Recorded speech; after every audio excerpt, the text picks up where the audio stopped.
यानी हिंदी के एक नए एपिसोड में आपका स्वागत है, जहां आपके लिए लेकर के आते हैं इंडियन डिफेंस की प्रमुख अपडेट्स को। और इस वीडियो में हम बात करने वाले हैं Su-57 के एक जोरदार कॉमबैक के बारे में, जो कि लाइव कॉम्बैट में हुआ है। आप सबने हाल ही में वो रिपोर्ट सुनी होगी जहां पर यूक्रेन ने ये दावा किया था कि उन्होंने रशिया के Su-57 फैलन को ग्राउंड पे डिस्ट्रॉय कर दिया है। और उसके बाद से लगातार जो पक्ष और विपक्ष के द्वारा कटाक्ष है एक दूसरे के द्वारा किया जा रहा था, लेकिन इसी बीच यूक्रेनियन कमांडर ने या यूक्रेनी एयरफोर्स के कमांडर मिकोला ने यह कंफर्म कर दिया है कि 20 से लेकर के 21 जून के बीच में रशिया ने अपने सभी स्टेल्थ फाइटर्स को डिप्लॉय कर दिया है। ना सिर्फ डिप्लॉय कर दिया है बल्कि मिडनाइट में, जो कि 20 और 21 जून की है, इस दौरान स्टेल्थ फाइटर ने काफ़ी स्ट्राइक मिशंस भी एग्जीक्यूट किए हैं। उन्होंने कहा कि यूक्रेन के ऊपर Su-57 फैलन की तरफ से KH-59 और KH-69 जो गाइडेड मिसाइल्स हैं ये फायर करी गई है, और इनमें से कुछ को यूक्रेनियन एयर डिफेंस सिस्टम के द्वारा इंटरसेप्ट भी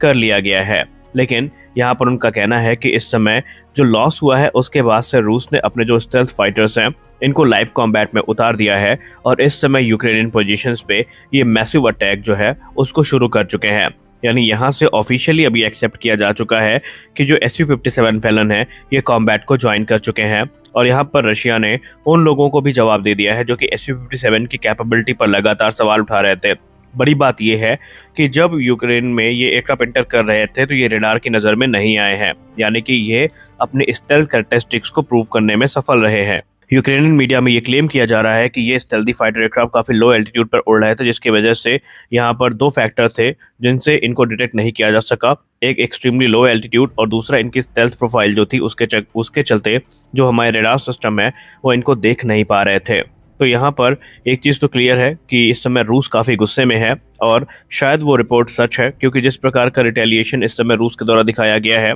ये अपने आप में काफ़ी भयानक है। क्योंकि एक तरफ पहले ही Su-35 और जो दूसरे एयरक्राफ्ट हैं ये कहर बरपा रहे हैं, तो वही Su-57 फैलन का इस कॉम्बैट को ज्वाइन करना अपने आप में एक बहुत बड़ी बात है। हालांकि ये यूक्रेनियन सोर्सेस के द्वारा क्लेम किया गया है, किसी भी इंटरनेशनल मीडिया ने अभी तक इसको वेरीफाई नहीं किया है, लेकिन अगर ये यूक्रेनियन कमांडर की बात है तो इसमें सच्चाई अवश्य होनी चाहिए। हालांकि पहली बार नहीं था जब Su-57 के डिप्लॉयमेंट की बात सामने आई हो। इससे पहले अप्रैल में इसी वर्ष इलिया येवलैश ने, जो कि हेड हैं पब्लिक रिलेशन के यूक्रेन एयरफोर्स के, उन्होंने रिवील किया था कि रशियन एयरफोर्स ने Su-57 फैलन को कई बार इस्तेमाल किया, लेकिन उन्होंने हमेशा ऐसी जगह पर इस्तेमाल किया जहां पर यूक्रेनियन एयर डिफेंसेस काफ़ी वीक थे। लेकिन इस बार जो क्लेम हुआ है ये काफ़ी अपने आप में भयानक है। आपको बता दें कि रशिया के पास लिमिटेड नंबर्स में ही अभी ये एयरक्राफ्ट उपलब्ध हैं और लिमिटेड कॉम्बैट रोल में ही इनका इस्तेमाल हुआ है, लेकिन अभी तक जितने भी मिशन एग्जीक्यूट किए गए उनमें सक्सेस रेट काफ़ी हाई था। और आपको बताते चले कि Su-57 फैलन का जो मास प्रोडक्शन है ये ऑलरेडी शुरू हो चुका है, और रूस का टारगेट है 2026 तक तकरीबन 76 Su-57 फैलन्स को ऑपरेट करने का।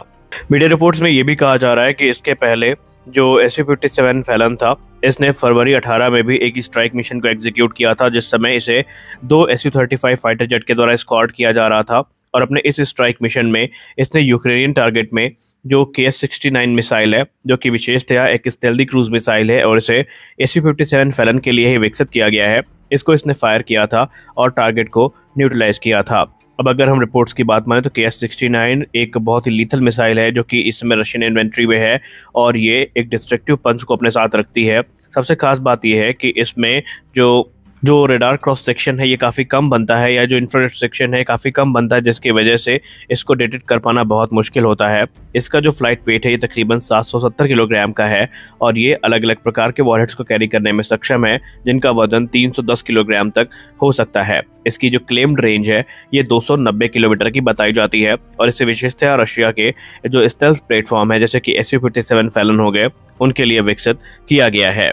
और यहाँ पर आपको याद होगा कि अगर ये घटना सच है और इसके बारे में जो भी रिपोर्ट सामने आई है यूक्रेनियन एयरफोर्स से ये सच है, तो इस समय जो वेस्टर्न डिफेंस एक्सपर्ट्स हैं उनके मुंह पर एक जोरदार तमाचा मारा गया है रूस के द्वारा। क्योंकि इसके पहले यूके के जो सीनियर डिफेंस एनालिस्ट है वो ये मानते थे कि रूस कभी भी स्टेल्थ फाइटर्स का इस्तेमाल नहीं करेगा स्ट्राइक मिशन में, क्योंकि रूस को इस बात का डर है कि अगर ये एयरक्राफ्ट मार गिराए गए तो एक जो रेपुटेशन बना के रखी है रूस ने Su-57 फैलन की वो तबाह हो जाएगी, और वो जो पोटेंशियल बाय बायर्स की तलाश में हैं वो भी इसको लेने से कतराएंगे। लेकिन इस समय क्योंकि सक्सेस रेट इसका काफ़ी हाई है और इसे लाइव ऑपरेशन में इस्तेमाल किया जा रहा है, तो हो सकता है कि उनका अब जो ये वक्तव्य रहा हो SU-57 फैलन को लेकर के ये बदल चुका हो। अब जाहिर सी बात है, एक 5th जनरेशन फाइटर एयरक्राफ्ट से आप ये एक्सपेक्ट करेंगे कि वो इस प्रकार के जो मिशन है उनको एग्जीक्यूट करे, और उनको इसी दिन के लिए बनाया जाता है कि वो कॉन्टेस्टेड एयर स्पेस में जा करके जो एनिमी टारगेट्स हैं उनको न्यूट्रलाइज करे। इसमें कोई चौंकने की बात नहीं है। लेकिन जिस प्रकार की परफॉर्मेंस अभी तक SU-57 फैलन ने दिखाई है, ये निसंदेह इसकी कैपेबिलिटी को साबित करता है। और आपको बताते चलें कि इस समय ये जो SU-57 फैलन है ये बहुत सारे देशों को ऑफर किए गए हैं, और इस समय वो टकटकी मान करके इस पे जो ऑपरेशन है SU-57 फैलन के उनको देख ज़रूर रहे होंगे। और उन देशों में यूनाइटेड अरब अमीरात, चाइना और भारत भी शामिल है, जिनको SU-57 फैलन के को डेवलपमेंट का जो प्रस्ताव है वो रखा गया है। और अब एक्सपर्ट्स मानते हैं कि अगर सक्सेस रेट इसी तरह चलता रहा तो आने वाले भविष्य में जो एक्सपोर्ट कस्टमर हैं ये भी रूस को मिल सकते हैं। और आपको पता ही है कि भारत खुद भी एक समय इस प्रोग्राम का हिस्सा था, और भारत ने 2007 से 2018 तक इस प्रोग्राम में अपनी सहभागिता को सुनिश्चित किया था। बहुत सारे पैसों की इन्वेस्टमेंट भी हुई थी, और भारत ने अपनी जो टीम है वो भी रिसर्च के लिए भेजी थी। लेकिन बाद में भारत के रिक्वायरमेंट के हिसाब से इसमें काम नहीं हो रहा था, और उस समय इसकी जो स्टेल्थ प्रोफाइल थी इसको लेकर के भारत ने चिंता व्यक्त की थी और कुछ सुझाव दिए थे जिनको रूस के द्वारा नज़रअंदाज किया गया था। और बाद में ये बात इतनी ज़्यादा बढ़ जाती है कि 2018 में भारत अपने आप को इस प्रोग्राम से बाहर कर लेता है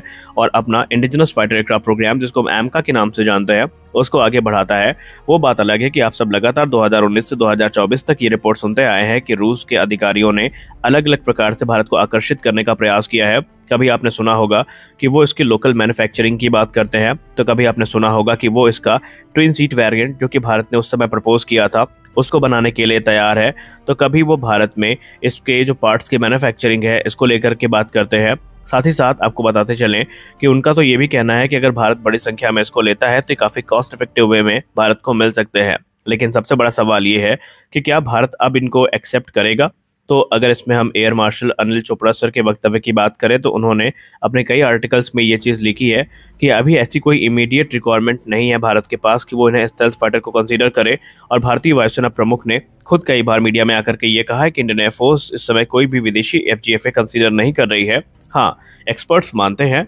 खासकर भारतीय वायुसेना के पूर्व अधिकारी ये मानते हैं कि अगर ये एयरक्राफ्ट चाइना के द्वारा बड़ी संख्या में डिप्लॉय कर दिए जाते हैं, जो कि उनका संभावित J-20 फाइटर एयरक्राफ्ट है, और पाकिस्तान को ये 2000 ऐसी संभावना होती है कि 2026 से 27 तक मिल सकते हैं या 28 तक मिल सकते हैं, तब भारत के लिए एक बड़े चिंता का विषय हो सकता है। और ऐसे में भारत को लिमिटेड नंबर्स में इस प्रकार के फाइटर्स की तरफ देखना चाहिए। अन्यथा अगर हम FC-31 की बात करें, जिसको चाइना से पाकिस्तान से जोड़कर देखा जा रहा है, तो वो खुद 2030 या 31 के पहले प्रोडक्शन में नहीं आने वाला, और ये वो दौर होगा जब भारत का AMCA ऑलरेडी अपने प्रोडक्शन स्टेजेस में पहुंच चुका होगा। तो एज सच अभी हमें कोई इसकी रिक्वायरमेंट समझ में नहीं आती। आपको क्या लगता है कि अब भारत को FGFA कंसीडर करना चाहिए या नहीं? अपनी राय कमेंट सेक्शन में जरूर दीजिए। तो मिलते हैं अगले वीडियो में, तब तक के लिए जय हिंद।